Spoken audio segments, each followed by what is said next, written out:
Digital arrest ముసుగులో Delhi CBI అధికారులమని బెదిరించి తిరుపతి త్యాగరాజనగర్ కు చెందిన మహిళ నుంచి 2,50,00,000 రూపాయలు నొక్కేసిన వినయ్ కుమార్ అనే వ్యక్తిని పోలీసులు అరెస్ట్ చేశారు. అతని వద్ద నుంచి 24.5 లక్షల నగదు, 2 సెల్ ఫోన్లు, 2 ల్యాప్టాప్స్, ఒక కారు, 16 గ్రాముల బంగారాన్ని స్వాధీనపరుచుకున్నారు. తిరుపతి జిల్లా పోలీస్ కార్యాలయంలో బుధవారం ఏర్పాటు చేసిన విలేకరుల సమావేశంలో ఇందుకు సంబంధించిన పూర్తి వివరాలను ఇన్ఛార్జ్ ఎస్పీ మణికంఠ చందోలు మీడియాకు వెల్లడించారు.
మాడిఫై చేసింది పెట్టారా? మాడిఫై చేసింది.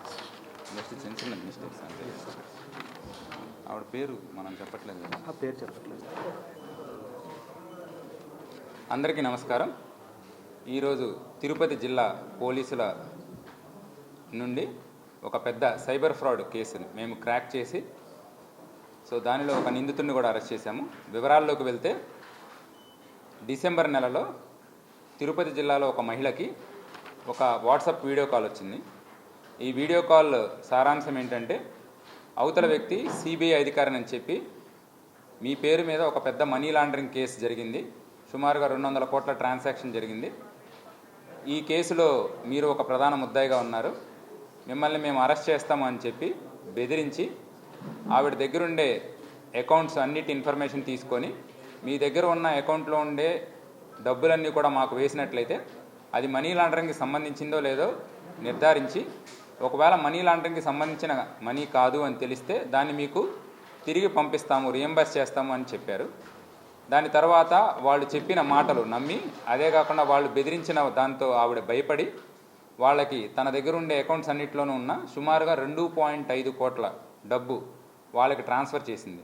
ఇలా కొన్ని రోజుల పాటు జరిగిన తర్వాత జనవరిలో వాళ్ళు రెస్పాండ్ అవ్వకపోవడం తెలిసి ఆవిడ మోసపోయిందని నిర్ధారించుకొని డిసెంబర్ 13వ తారీఖు మన దగ్గరున్న వెస్ట్ పోలీస్ స్టేషన్కి వచ్చి ఆవిడ కంప్లైంట్ ఇవ్వడం జరిగింది.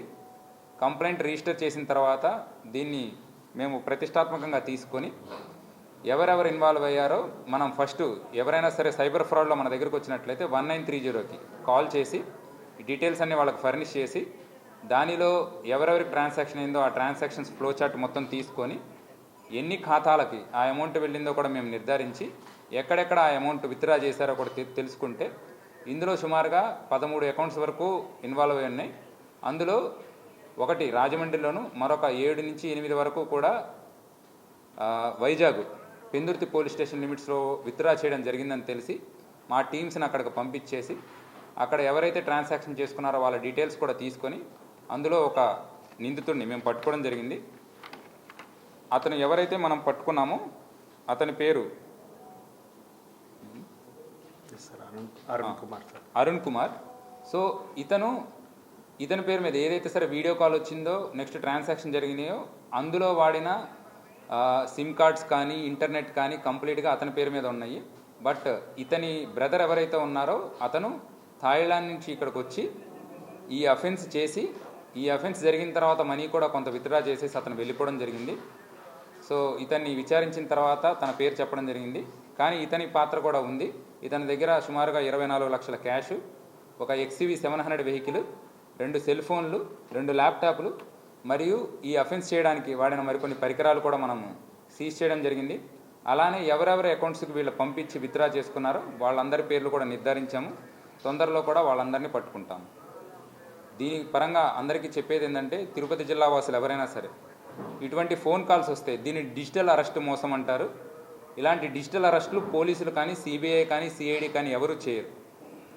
ఎవరైనా సరే పోలీసులు రావాలన్నా ఫిజికల్గా మీ దగ్గరకు వచ్చేసి మీరు ఏదైనా తప్పు చేస్తుంటే దానికి సంబంధించిన ఆధారాలు ఇవన్నీ చూపించి అరెస్టులు కానీ ఏమైనా చేయడం జరుగుతుంది. కానీ మీ మీద కేసులు ఉన్నాయని వాట్సాప్ వీడియో కాల్స్, లేదంటే స్కైప్లో కాల్స్, లేదంటే వాట్సాప్లో ఆడియో కాల్స్ చేసి బెదిరిస్తున్నారంటే మీరు వాళ్ళ మాటలు నమ్మాల్సిన అవసరం లేదు. మీకు ఏదైనా డౌట్స్ ఉన్నట్లయితే మీరు డయల్ 112 కాల్ చేయొచ్చు. లేకపోతే మీరు ఏమైనా ఆల్రెడీ ట్రాన్స్ఫర్ చేసినట్లయితే ఇమీడియట్గా 1930 కాల్ చేయండి. లేదంటే జిల్లా command control number, WhatsApp number ఎప్పుడు అందరి సేవ కోసం వినియోగిస్తున్నాము. సో 8099999977 ఈ నెంబర్కి మీరు కాల్ చేసి మీకు ఏదైనా కంప్లైంట్ ఉంటే రిజిస్టర్ చేసినట్లయితే మేము ఇమీడియట్గా దీని మీద చర్యలు తీసుకోవడం జరుగుతుంది.